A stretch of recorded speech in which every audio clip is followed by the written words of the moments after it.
the story ends. You wake up in your bed and believe whatever you want to believe. You take the red pill. You stay in Wonderland. And I show you how deep the rabbit hole goes.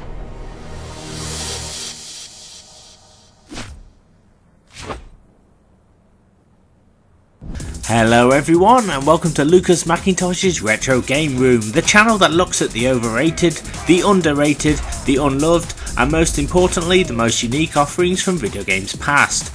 On the show today it's an all-out double Matrix experience as I look at two PS2 games that provide the player with an interactive experience which ties in and coincides with the beloved Matrix trilogy of films. Now, I'm going to say this right away, I am a huge Matrix fan. I've seen all three movies several times, and so the thought of being able to participate in games which are not only fill in crucial plot details that were only alluded to in the films, and to play as the one really appeals to me. Both games were written and directed by the Wachowski brothers, who also worked on the films to ensure authenticity, and that the games were as close as you can get to a true Matrix experience. Whilst the games themselves were developed by Shiny Entertainment, whose reputation for making video games was quite revered in the industry. So essentially you have the dream developers and creators working together to deliver an experience like no other. I will be looking at 2003's Enter the Matrix and its sequel Path of Neo, which came out 2 years later. Reviews of both these games seems mixed at best, with only a few critics scoring them very highly. Many people feel that they just don't deliver in the gameplay department and that they're just your bog standard 3D platform action games with a few Matrix-esque mechanics in it. In Enter the Matrix, for example, you can't even play as the One, and instead you take control of two other characters from Reloaded, Niobe and Ghost. Now, at the time, gamers were very vocal and annoyed that a game called The Matrix had been released to coincide with Reloaded, and you can't even play as essentially the star of the films. Fair enough, I suppose. I can kind of see where they're coming from. I mean, I would be the same if I bought, say, Super Mario World and found out that you don't get to play as Mario.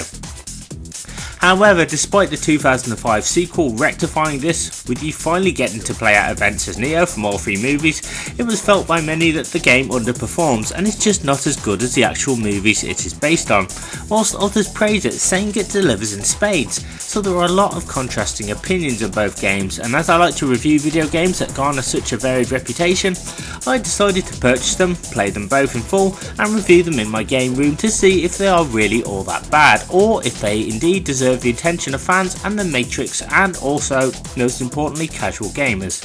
So put in your best long PVC coat and glasses, get yourself a glass of water and a red pill, and let's have a look down the rabbit hole together to finally see if these games are misunderstood classics, or if they truly deserve the reputation of being average movie tie-in games.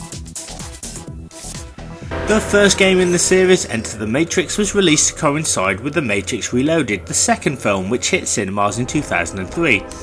This action-packed side story is a 3D third-person shoot-'em-up platformer game which allows you to play as one of two characters from the movie, the tough, resilient Captain Niobe or the cool and calculated Ghost. Why do you do that? Do what? Check your guns. You never know. It's a program. Niobe is the captain of the Logos, which is one of the smallest ships in Zion. It consists of herself, Ghost and Sparks, who is the ship's operator. Both Niobe and Ghost follow an intricate, lengthy storyline which occurs and runs parallel alongside the events taking place in the second movie. All the actors from the movies lend their voices and likeness, with Anthony Wong reprising his role as Ghost and the beautiful Jada Pinkett Smith playing Niobe. There's also an hour's worth of exclusive movie footage filmed especially for the game, which fills the player in on events that were talked about in the movies but never seen. So it's kind of like Matrix Reloaded 2.5, in which you carry out missions integral to helping the main character Neo progress, and to also help Zion fight the machines, who seem intent on digging to start an all-out assault on the last remaining humans on Earth. The missions themselves are a nice mix of running and gunning, working your way through gas-filled hallways, driving on the infamous highway to reach Morpheus, and even destroying agents in some climatic boss battles. Although the game is very repetitive, there's always something new and interesting to do. The very first mission has you visiting a post office during closing time to try and retrieve a package. Later on you will be working your way through tough sewer sections and interacting with other characters from the Matrix universe such as Persephone, the Keymaker and even Seraph, to name a few. You will find I lack the virtues of both tolerance and patience. Both Ghost and Niobe control exactly the same, and there's very little difference between them, apart from slight variance in mission structure, one of which is a driving section which involves Niobe driving, and as Ghost you must help her clear out the path of cars while she drives. Play as Niobe however, and you're the one in the driving seat, so you get to experience things from both characters' perspectives. While some missions are the same for both, you do get some variety in what you do, which is an added plus for me. One constant is that each player is given several bite-sized missions to achieve, which often involve reaching one particular goal. Back off. You're in love. Are you not? If you want me to help you, all you must do is kiss me as though you were kissing them. So let's use the first mission as an example. The goal is to steal a package from a post office and then escape. However, before you can eventually get your hands on it, you must first find the right department where the package is located and shoot your way through to infiltrate different areas. Then you must try and escape and then drive away, avoiding all manner of cops trying to gun you down.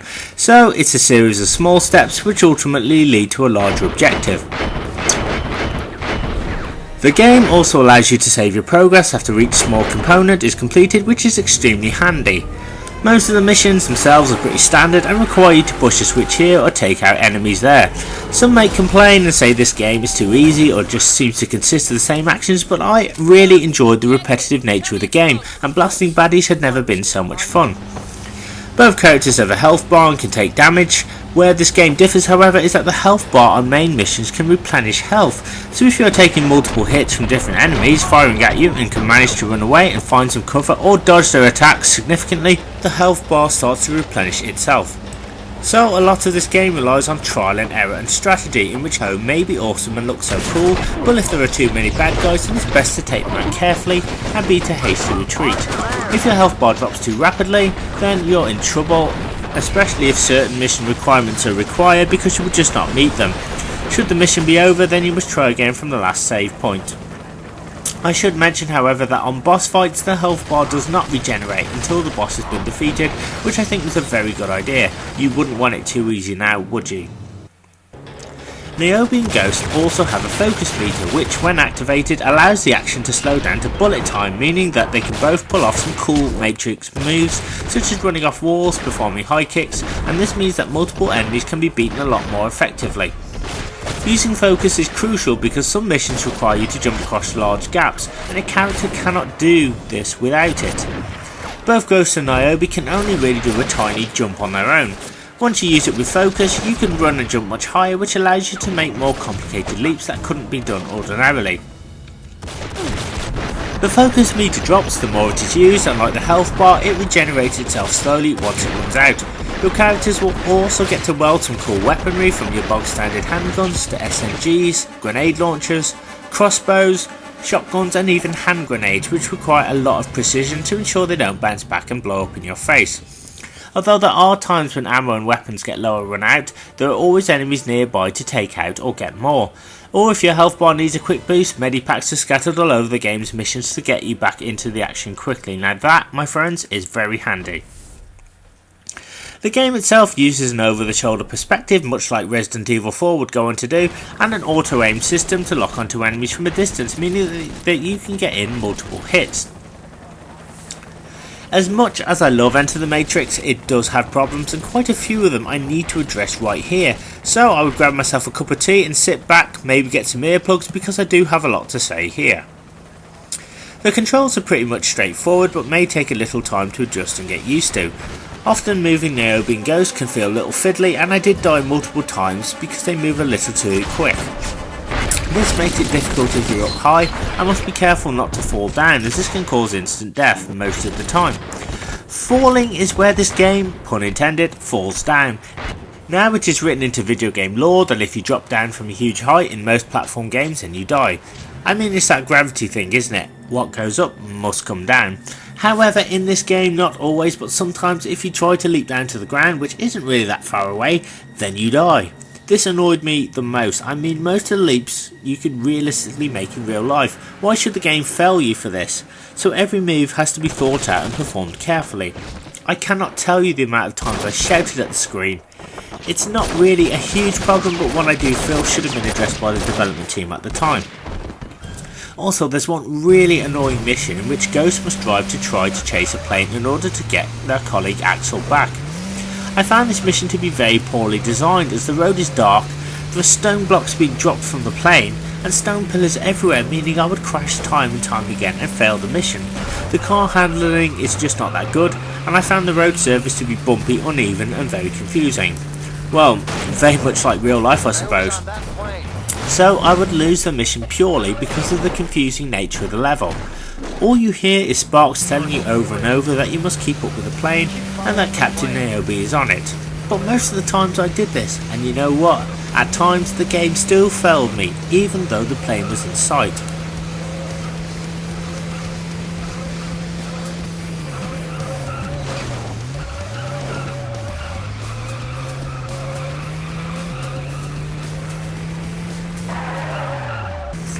I finally managed to force myself through, but had no idea how I did it. I just felt that the mission dragged on a little too long and felt like an endurance in which I had to survive rather than an actual chase. However, I did find the opposite to be true when playing as Niobe, in which I was escaping from the Merovingian's huge mansion being chased by the twins, and I hope I pronounced Merovingian correctly. I honestly didn't feel like this driving mission was challenging enough, and it felt somewhat like a Sunday drive for me and a little too easy. Certain missions, as good as they were just a little confusing. There was one in which I had to protect Malaki and Bane and snipe at some enemies to keep them safe. I swear that as Niobe I did the bare minimum and they still survived, so doing nothing I still beat the mission.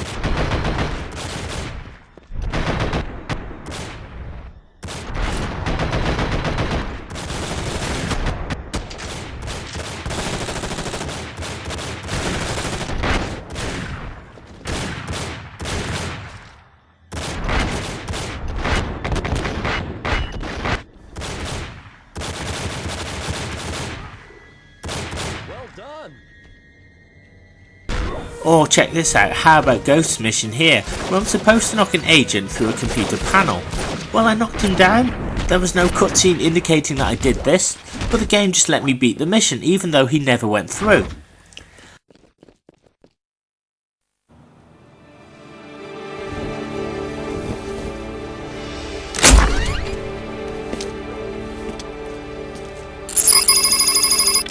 The tea house is at the end of Wuping Avenue. Got it.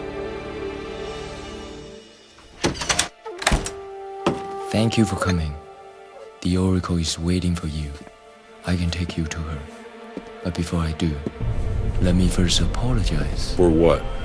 for this.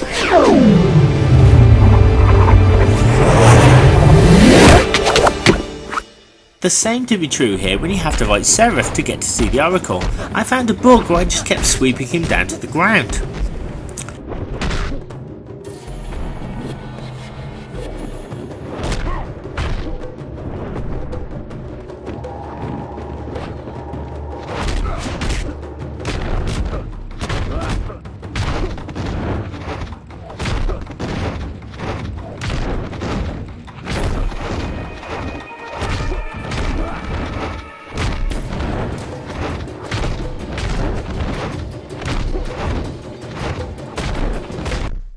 I do need to mention also here that if you beat Seraph, then you get to speak to the Oracle and get to play some exclusive missions in which you essentially must run from multiple Agent Smiths to get to a hardline. The problem, however, comes right away because you start out in a half-developed skyscraper which is still under construction. Now, the mission objectives tell you to get to the street, so naturally you think you would have to go down. So down I went. I went down until I couldn't go down anymore.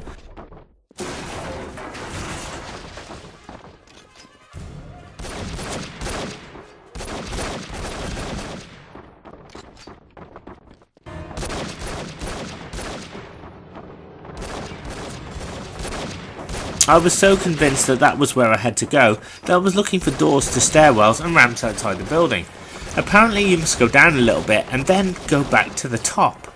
I was not happy, and again I have no idea how I did that mission, and thought by going up I was backtracking.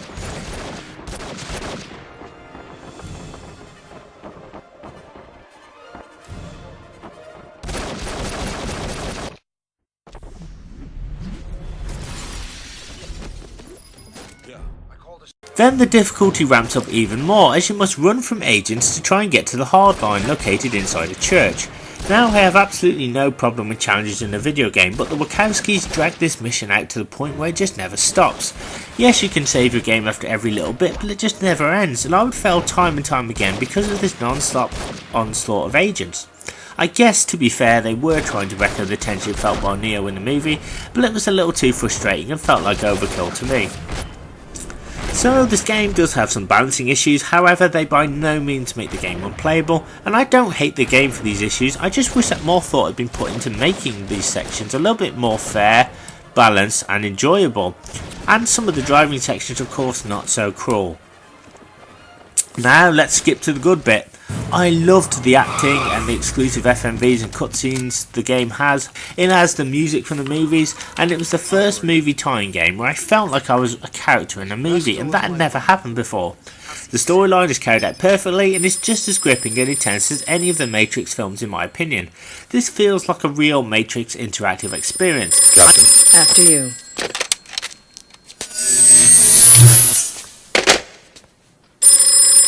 One of the tensest fights is where Ghost must destroy an agent who is firing at you from a chopper.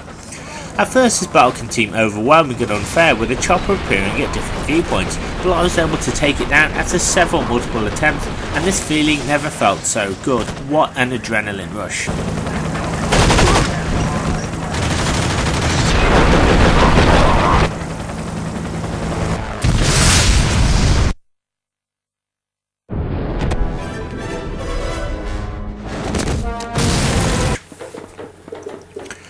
Most people's main gripe with this game is that again you can't play as Neo. Whilst I do understand and empathise with this, I did think it was a wise move by the Wachowski brothers to take two characters from the Matrix universe and expand upon them to make them almost main heroes. It would have been so cool to play as the one in this game, no doubt, but in my opinion, whilst Neo is the saviour and the one who ends the war, to me it's a team effort. Everyone in Zion, all the ships and the crew, working together to help Neo end the war. It was really awesome playing as Ghost and Niobe, and I liked the way it thrust them into the limelight, and it gave me more of an insight into their characters and motivations. One cool fact I learnt in this game was that Ghost was freed by Trinity, and he secretly fancies her. Despite the two not really being siblings, they share a kind of brother and sister relationship and are very protective of each other. Ghost even gets to fight her in a sparring session later in his scenario. Oh. You call that concentration? I didn't think you'd have the guts to come back here after the last ass whipping I gave you. That, dear brother, was an act of pure mercy, having beaten you now. How many times? Gosh, I guess I lost count when it hit double digits.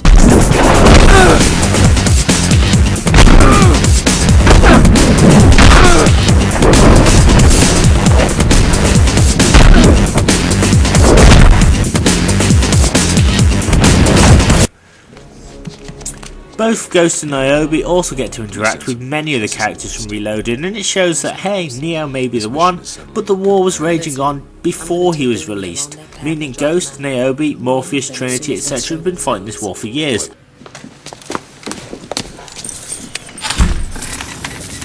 Where'd they go? Where are we? The Matrix is structured like a building. It rests atop a foundation that is built upon a substructure. We're standing in a programmer's maintenance passage. It is how I escaped. Escaped? I have been held captive in a chateau in the mountains by an exile named the Merovingian.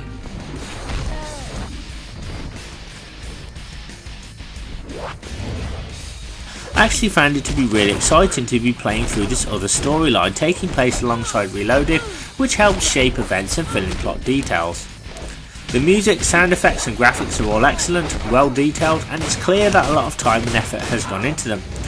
I will say that occasionally the game does glitch out with certain enemies either stopping still or not sure what they should be doing at times, as well as Ghost or Niobe getting stuck when trying to climb ladders or get through narrow walkways.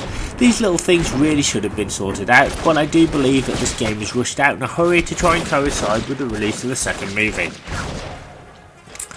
Okay, so this next part contains spoilers, so if you don't want to see what happens then please skip ahead to the next section. As I mentioned earlier, towards the end of the game you must have a fight with Seraph to win a meeting with the Oracle. If you manage to beat him, then you get to play some much tougher missions involving escaping from those multiple Agent Smiths. Then the player is jacked out of the Matrix and must either pilot or provide cover fire for the Logos through sentinel-filled tunnels. It's a really cool and tense scene, to be honest, especially if you are firing at the Sentinels, as the final act requires you to blow up a Sentinel bomb. Survive these missions and then you get the game's final cutscene, in which Ghost, Niobe and Sparks are trapped by an army of Sentinels. They are about to force their way into the ship, and so it's looking really shaky for them.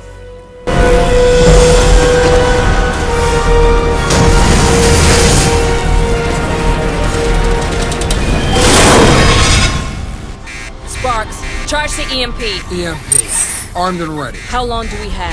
8, 7. We gotta wait 6, until they're all in range. 5, 3, 2, Come on. 1. Steady. Shit now! Punch it now! Now! Niobe must wait for the exact moment to push a button which releases an electromagnetic pulse to destroy the Sentinels in sight. After she does this, there's some brief conversation where both ponder what the future holds for them. Don't find us. They will. How do you know? I just know. What do you think will happen after that? I don't know. But I got a feeling it's gonna be one hell of a ride. Then the game starts to preview scenes from the third movie, after which you get a cool credit sequence which honestly, again, is just like the movies, and what honestly was my favourite part about the whole experience. It's clear that so many people worked on this game. As the credits are rolling, you receive a special code which you can use to hack the game to give you some cool extra features. Apart from that, you can replay the game as the other character to experience things from the other perspective. But once you have completed the game fully, that's it. There doesn't appear to be any additional extras or unlockables, but still a fun game to replay. So with that, I give Enter the Matrix a 4.5 out of 5. This game does have its problems, but they by no means make the game wholly unplayable, just slightly frustrating in parts. I did read a review online stating that this game was an unplayable mess, and I completely disagree. Enter the Matrix may not be right up there with Super Mario 3D or Resident Evil 4, but it offers players a unique gameplay style and mechanic not seen in games at the time. The missions admittedly can become a little repetitive and, as I mentioned, unbalanced, but this is an awesome game and I had a lot of fun playing it. Whilst again some may argue, well, it hasn't got Neo in it, I say hey, it really doesn't matter. The fact that the Wachowskis felt that Ghost and Niobe should be in the lead roles shows how much belief they had for each character in the film. Also, and I don't think a lot of people may have realised, that Enter the Matrix is like an extra companion to Reloaded, so it only fills in the blanks of what the characters were doing whilst Neo was trying to save the world, but it can also be watched in conjunction with the movie. So when Niobe finally catches up to Morpheus on the freeway in the film, you find out what she was doing before she got to him in the game. I also feel that had the Wachowskis had written a whole new batch of scenes for the game, it may have interfered with the extremely well crafted storyline which took place in Reloaded. Whilst there's certainly an argument for being able to play out everything Neo did in Reloaded, I think if that was the route in this game that was taken, then people might well say, well, it doesn't offer anything different. So I fully understand why they went with Niobe and Ghost. Again, this game does have its problems, but I have to say this is an amazing game and one of the best movie times I've ever played. I think fans of the Matrix will definitely enjoy this side quest, but others may find the action a bit too more of the same, with repetitive running and gunning. I would highly recommend it, but be aware that it does have its issues, but it's still awesome in my opinion and well worthy of your time and attention. So are you red or blue on this? In the war to save Zion, what part will you play?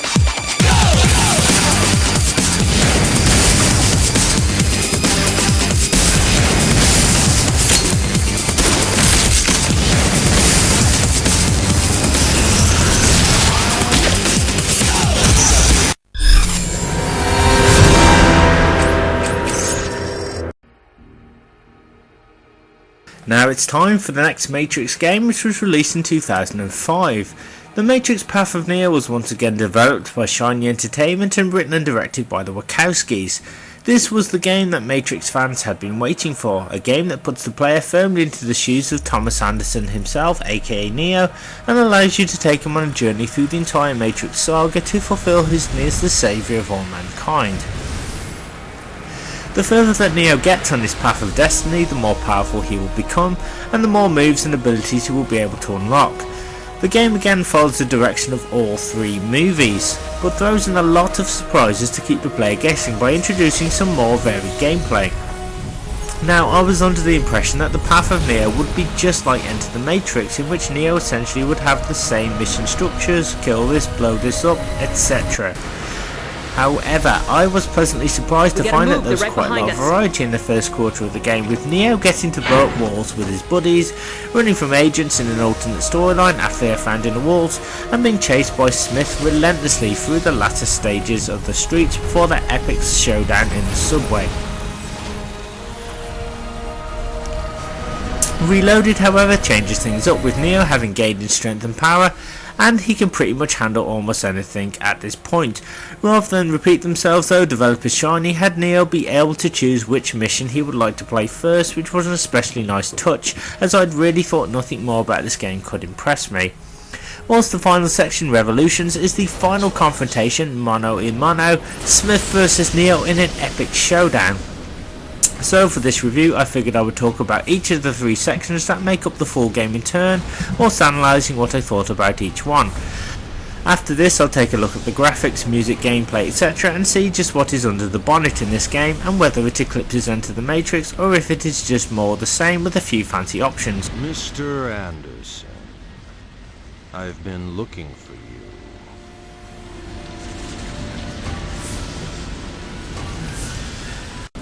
I will also be discussing what I liked and didn't like at the end of this review before giving it my final rating.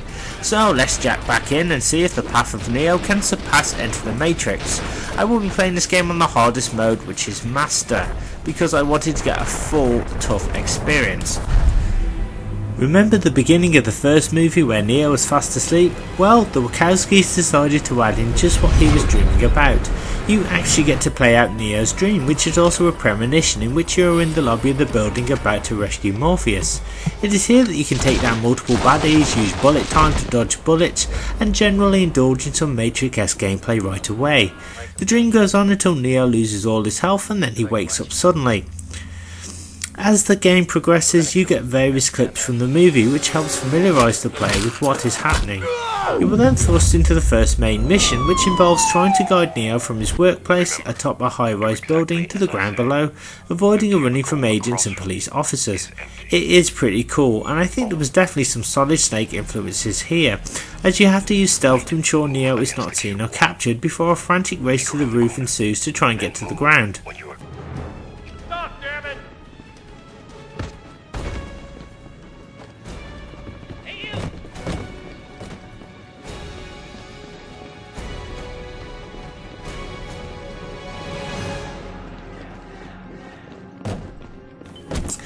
Again, the Wachowskis have added an alternate storyline that Trinity rescues Neo if he can get away from the agents and the police. However, if Neo does get captured, then he can accept this and the game plays out as it would in the movie anyway. So the game switches from the movie to the game and vice versa for an awesome interactive experience. I do feel that this experience, however, slows down after this level, as Neo is aboard the Nebuchadnezzar straight away, learning the skills necessary to start to fulfill his destiny. So you get to go through a lot of mandatory training levels that teach you how to fight, shoot, dodge and evade enemies, and with each one completed, Neo gains strength, health and focus. I did find that the training sections involving the swordsman, who you have to keep beating multiple times and then clone themselves, drag on relentlessly. I mean, I do understand why these missions were included, so that we get much more of a deeper insight into how Neo learned his skills, but I do wish that they were trimmed down a little, as I was itching to get into the action and perform some main story missions straight away.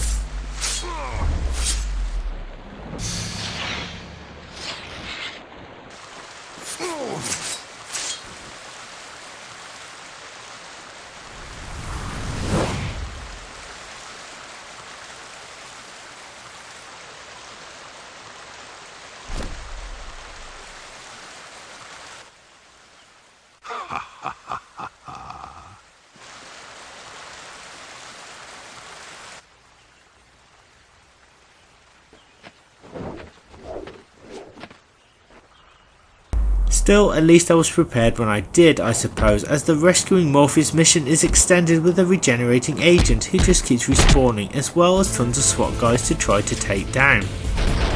There's also a lot of action occurring, which involves the one shooting down a chopper, shooting from a chopper, and generally blasting a multitude of agents.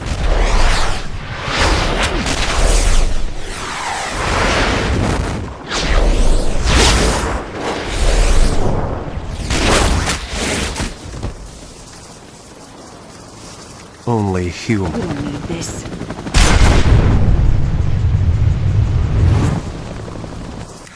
Just like in the last game, our hero has a health bar which regenerates over time, pretty much all the time this time. If he is not being hit by a baddie, then health will regenerate quite quickly. Also, Neo isn't given focus right away, unlike Niobe and Ghost. Focus essentially is bullet time, which allows Neo to slow things down so we can dodge bullets, fly and outfox the player. This time our hero must earn focus throughout the mini missions, so it grows the further Neo gets through the game. Abilities are earned pretty quickly though, so provided you can stand the pace, you will be performing dodges and being able to rely upon a wealth of different attacks and manoeuvres in no time at all. This first Matrix acts almost like a training hub in which Neo must learn and develop skills to help him throughout the rest of the game. One fundamental element that is well ingrained in both the first movie and the game is that starting out Neo is really weak and can't really fend off agents right away, and this is where one of the most tensest and stressful parts is early on, when Neo, Trinity and Co are discovered hiding in the walls. In this alternate plot line developed for the game, Neo gets separated from the team and finds his path is constantly being blocked with walls trapping him in certain areas.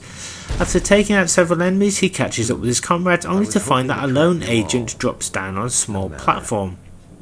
This part is absolutely terrifying as Neo is just not strong enough and must shoot to distract the agent and try and make that minimal focus last whilst Trinity and Co hurry to rescue him. It was extremely tense, but I was able to escape just before the agent wiped me out for the umpteenth time.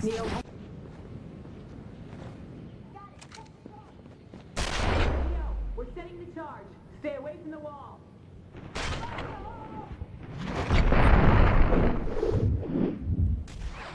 We gotta get that agent off Neo! Blow the dead.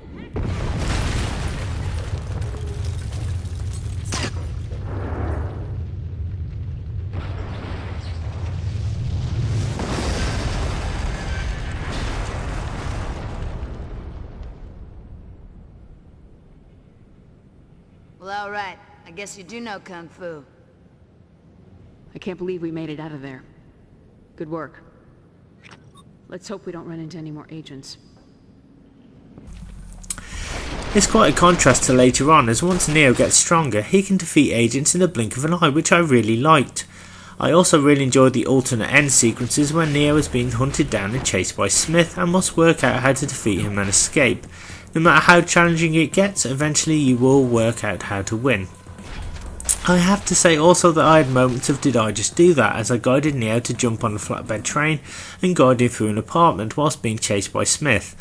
It can be tough as you kind of have to figure out where to go, and it took a lot of trial and error to figure out what to do as the corridors were really small and very confusing.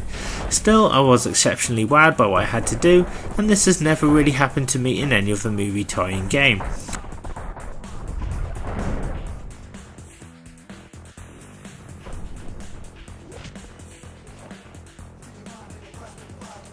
Mr. Anderson. You're becoming something of a nuisance, Mr. Anderson. Fortunately, this will be the last time. This building is completely sealed. He's gone through hell to get here, boys. Let's not disappoint him. I suppose it does help that I'm a fan of the franchise and was incredibly impressed by the changes that the Wachowskis made, which was a good move as I was always left guessing as to whether certain events would remain the same or change. So the first part was incredibly awesome and set me up nicely for Reloaded. The Matrix Reloaded takes things in a slightly different direction. Neo starts off with a choice of missions to carry out right from the start. Each mission is story based and written by the Wachowskis for the game. They mainly involve Neo rescuing a damsel in distress, fighting thugs, agents and other nasties, and experiencing what Neo was up to in between The Matrix and Reloaded. It was a very nice change of pace, and the FMV of Neo flying towards his chosen mission was incredibly cool. One particular mission called The Key has Neo rescue a woman who is trapped in a nightclub, talking about having a magic key which she says was given to her. It was then stolen by one of the bouncers, and naturally Neo must fight to get it back.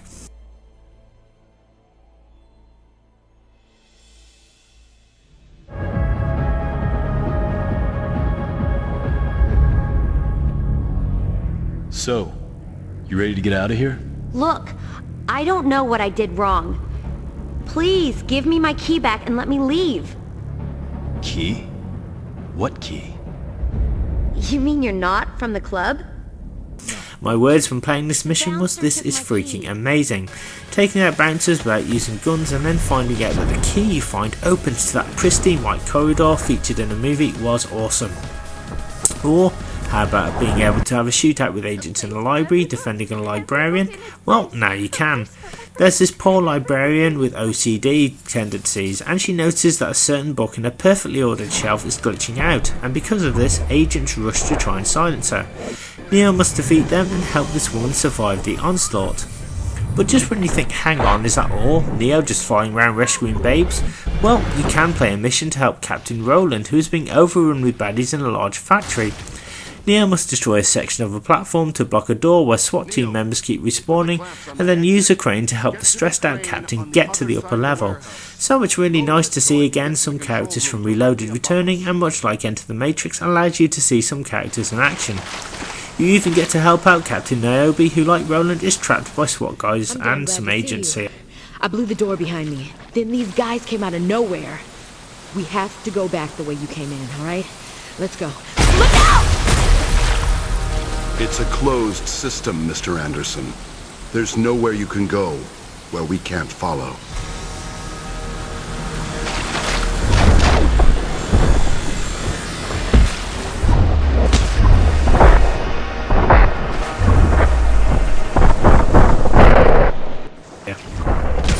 These missions are however pretty easy, and I only really struggled when I had to protect Trinity and Morpheus in a very stressful, tense shootout involving a very annoying helicopter.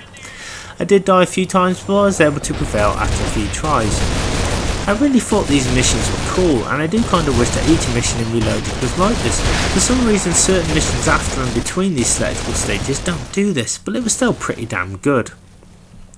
Remember fighting Seraph in Enter the Matrix? Well, it's been taken to a whole new level this time in the Path of Neo, as rather than just fight him, you have to fight him again and again several times in various locations, including a cinema with a guy hurling insults as you try and win the battle, and even on poles. Blimey, they really up the stakes for Neo. All he wants to do is see the Oracle after all. I get it. The guy in the black jacket is the savior of mankind. And his fight with the other guy is some kind of test, right? Right? Right?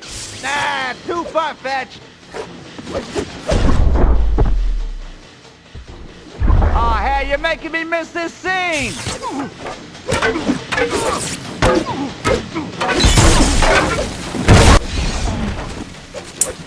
It would have been nice to be able to see the Oracle in the game, however, with a new message, but all you get again is clips from the movie reminding us of the plot.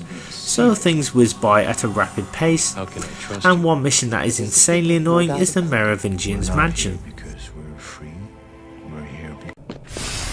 Ah, here we are.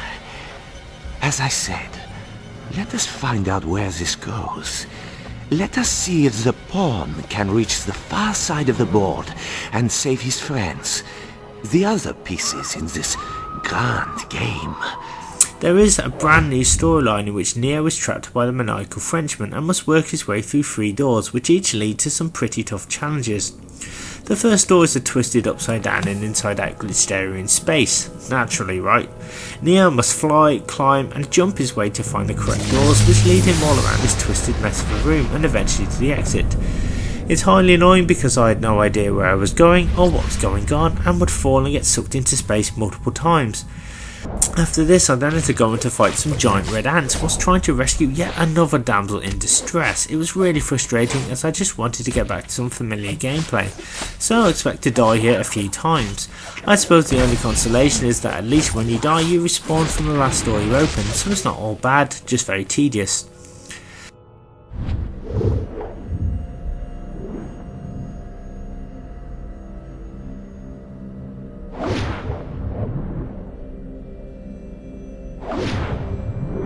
The next two rooms provide some challenge with what seems like a never-ending swarm of upside down enemies from Revolutions, and this was, believe it or not, refreshing for me.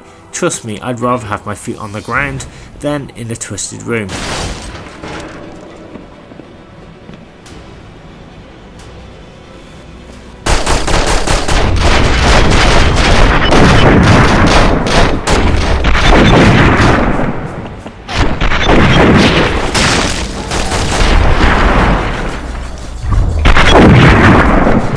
I'm not kidding, Shiny and the Wachowskis were not messing around here, and I get my bum handed to me several times, boiled, fried and scrambled.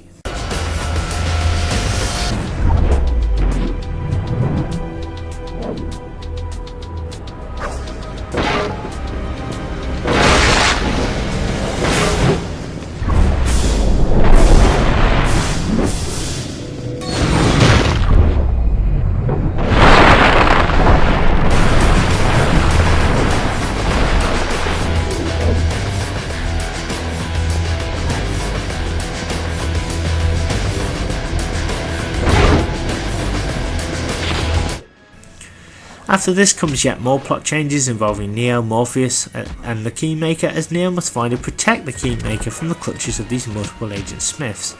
I really enjoyed this section of the game, and having Smith taunt me on those television screens was an especially nice touch. I did try find... One thing we've learned is if one is not enough, then keep adding more and more and more. Violent video games. I did find trying to defend the Keymaker a little tricky at times, as he is always in constant danger, and you must respond to Morpheus when he yells at you to get to him. Then there are times when even Morpheus gets into trouble and needs your help, so you really need to push through. We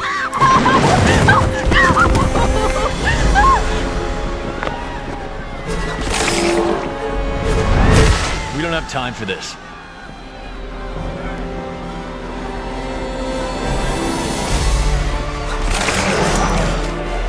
Make it to the stage.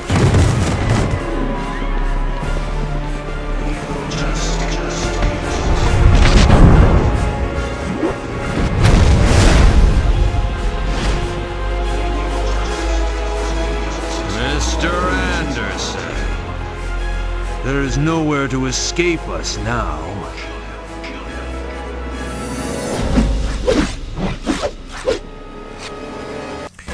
The final section takes place in a large conference room with Smiths coming at you left to right and centre, and this battle can be quite difficult as it's easy to get distracted by the oncoming enemies. You must however defeat enough of them before Morpheus screams at you to get the door that the Keymaker manages to open. Reloaded certainly takes things up a notch and provides some challenging gameplay, and certainly puts Neo's newfound skills to the test. Now for the third and final instalment, and this part does contain spoilers pertaining to the end of the game, so skip ahead to the next section if you don't want to know what happens next. Okay, so Revolutions is the final section and does not contain any lengthy missions. That's right, once again you get cutscenes from the second and third movie where Neo gets through the door made of light and sees the Architect, and then speaks to the Oracle about why he can suddenly use his powers outside of the Matrix. We also get these harrowing scenes where possessed Bane attacks and blinds Neo, so things again whiz on by very fast, and it is here that Neo must participate in a multiple Smith boss fight in the pouring rain at night whilst all the Smiths watch on.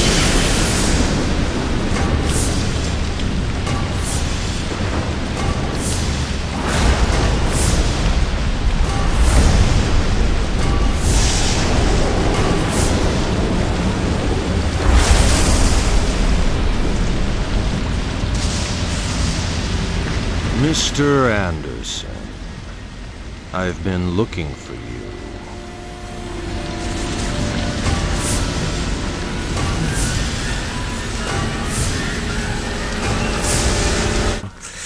You fight Smith on the ground, in a building, in mid-air, which is really cool, and Smith kinda goes down pretty quickly, to be honest.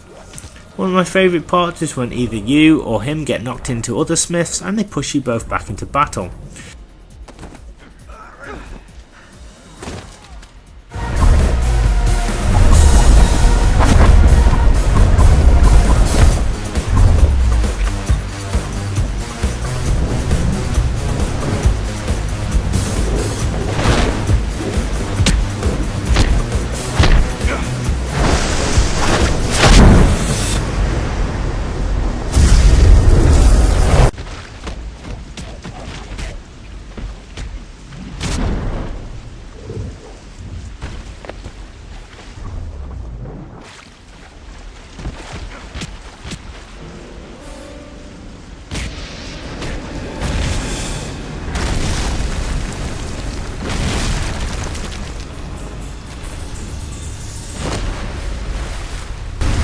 Once you beat him time and time again, a cutscene finally pops up with a special message from the Wachowskis themselves congratulating you on your gaming skills and about how they really wanted to change the ending of the movie.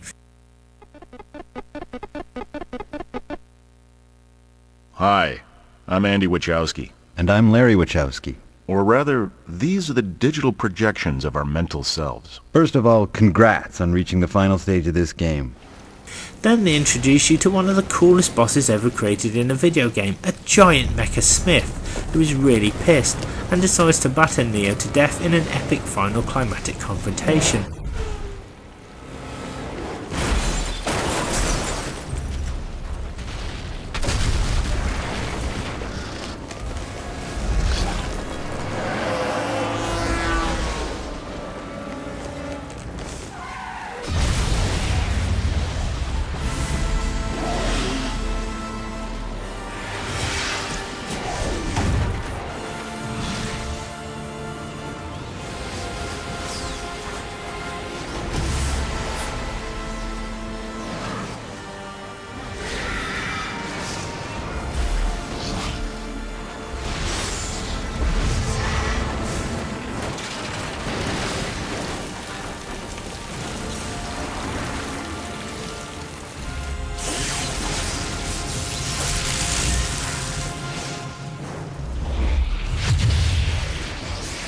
I loved how once Mecha Smith was created by all these multiple Smiths, it then grabs a pair of giant Ray-Bans from a billboard ad.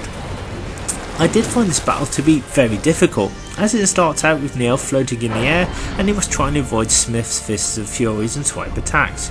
You need to keep trying to keep out of his way while he tries to swat you down like a bothersome fly. If you can do this, then he will start to roar and shake his fists. When he does this, the game prompts you to push X and Neo will fly towards him faster than a speeding bullet and damage him.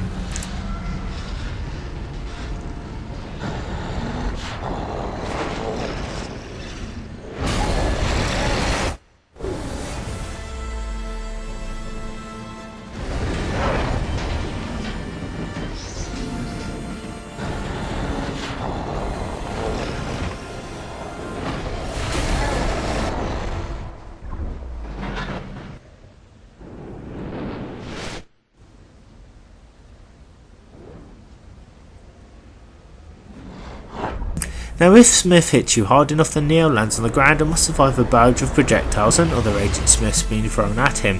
Again, if you can avoid or survive these attacks, then the giant Smith will eventually roar and shake his fists again, and then you can push X to attack him. Neo is then back in the air and must rinse and repeat from the start. The key to this battle is to try and keep Neo in the air as much as possible. You need to move left and right to find building debris to hide behind. Once Smith smashes the debris, Neo won't be hurt, but then Smith starts to roar and then you can hit him with X. I managed to get about 5 or 6 hits on him in the air before he slapped me to the ground, but it did take me a good few hours, but at last I'd finally beaten Mecha Smith, I'd ended the war and completed the game.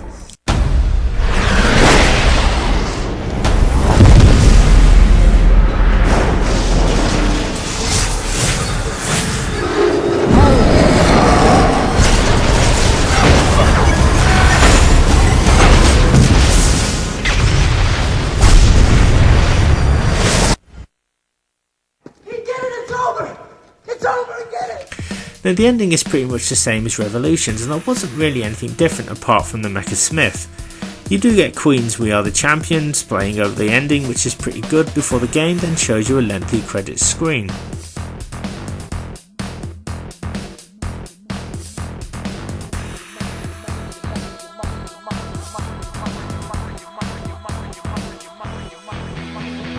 Free your mind up.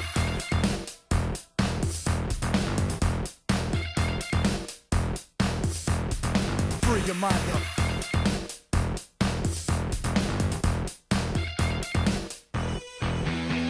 Yeah.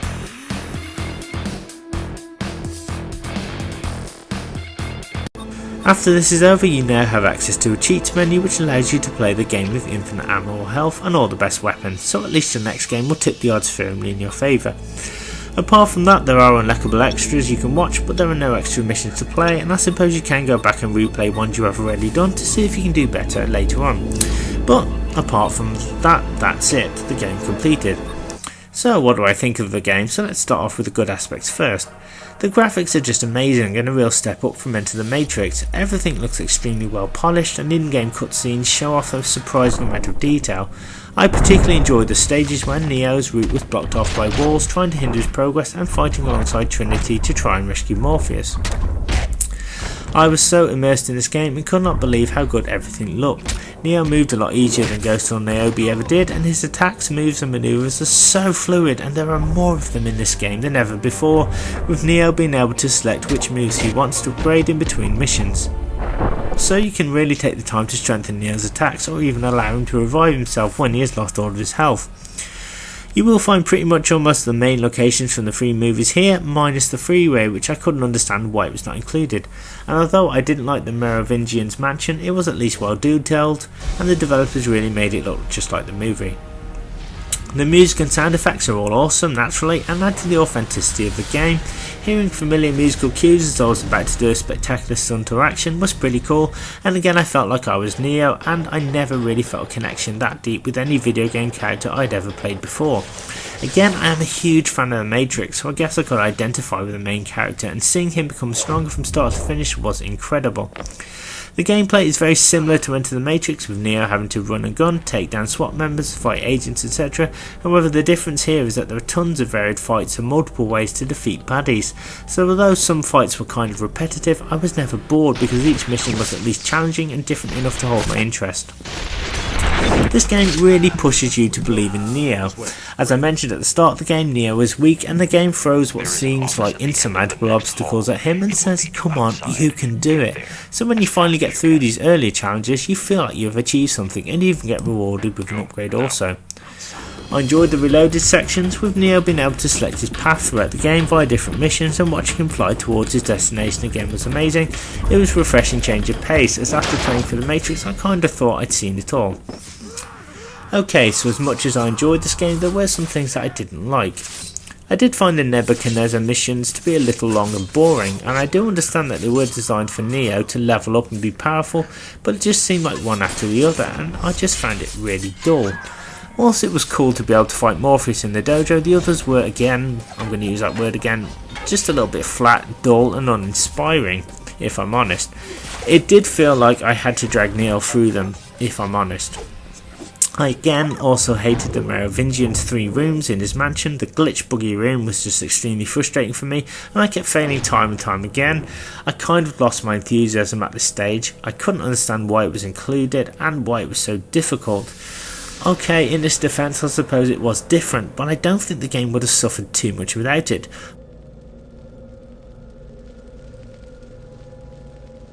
Half the time I wasn't sure where I was going, and then having to focus on those giant annoying ants was painful, as all I wanted to do was get through this hell.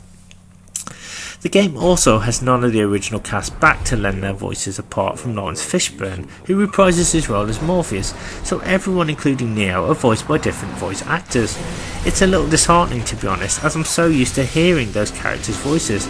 I guess maybe Keanu Reeves, Carrie-Anne Moss, Hugo Weaving and the others were busy, but come on, hardly anyone from the movies voicing this game? Well, I guess it was 2005 I suppose, and perhaps the popularity of The Matrix had burnt out. Who knows? It's just that Enter the Matrix, which is considered the weaker game, has pretty much everyone from the second movie lending their voices and acting talents. They also appear in specially shot movie footage for the game. It's not a major thing, but I do feel that this game would have been enhanced if Shiny and the Wachowskis would have managed to persuade the cast to come back, but c'est la vie. Finally, I do feel that Revolutions was very fast and it's over before you know it. After Reloaded, you are taken straight to the main boss battle with Smith and there are no missions. It would have been cool if Neo could have participated in the Train Man mission and maybe have an extended adventure whilst he was seemingly in between worlds from the third movie, or later have him use his powers to take out the Sentinels whilst Trinity drives the Logos to the machine world. Now, the Smith's battle is cool, no doubt, but a few more missions to link the story from Reloaded to Revolutions would have been better, as everything seems to occur in cuts from the films merged with other cuts, and if you haven't seen the movies and might not be a fan, then it might be a little confusing. Okay, so now it's time for my final thoughts. The Matrix Path of Neo is a well-made game with lots of improvements over the original. The alternate storylines were certainly very interesting, and it was a good move by the Wachowskis to extend or change certain scenes from the movie to give the player a different experience, so in many ways you never really know what is coming next. The action is fast and furious and fun, with some tense and exciting moments early on as you try and set Neo on his path to become the one. It does help if you're a fan of the franchise, and I think many fans will love this game, as just like Enter the Matrix, it does feel like another Matrix X experience. However, if you're not a fan, I still recommend picking it up. Being able to harness the power of the one later is really satisfying as you take down the tougher enemies with ease, and it might convince non-fans to become fans of the movie. Also, some things I didn't like about this game: the Path of Neo is still a worthwhile title in addition to your PlayStation 2 collection. If you're a fan of the Matrix, I highly recommend it. With that, I give Matrix the Path of Neo a 4.7 out of 5. It's slightly better than the previous game, with lots of new moves, and does seem to suffer a little bit story-wise between Reloaded and Revolutions, but it's still worth playing. So, with that, thank you so much for tuning in, and I'll see you next time for another retro game review.